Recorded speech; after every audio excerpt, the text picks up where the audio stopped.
একদিন সবজি রাজ্যে এক মজার ঘোষণা এলো, হাসির টমেটো প্রতিযোগিতা।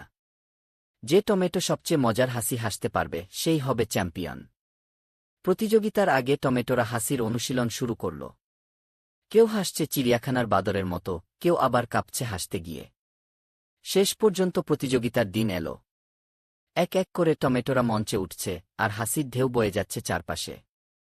অবশেষে সবচেয়ে মজার হাসি দেওয়া টমেটোকে বিজয়ী ঘোষণা করা হল। সবাই উল্লাস করছে, কিন্তু হঠাৎ কি হল?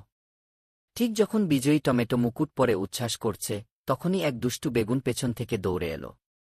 সে চুপি চুপি টমেটোর পাশে এসে তার নিচে একটা কলার ছোবড়া ফেলে দিল। হঠাৎ টমেটো কলার ছোবড়ার ওপর পা রাখল, অমনি স্লিপ খেল আর সে গড়িয়ে পড়ল মঞ্চ থেকে নিচে। কিন্তু সে পড়ে গিয়েও এমন এক হাস্যকর ভঙ্গি করল যে পুরো হলরুম হাসিতে ফেটে পড়ল। বেগুন ভেবেছিল টমেটোকে বিপদে ফেলবে, কিন্তু আসলে সে আরও জনপ্রিয় হয়ে গেল। বিচারকরা বলল, এটাই সবচেয়ে মজার হাসি। এ যেন হাসির রাজা।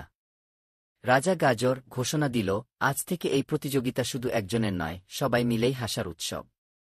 সবাই একসঙ্গে হাসল, আর সবজি রাজ্যে শুরু হল হাসির উৎসব।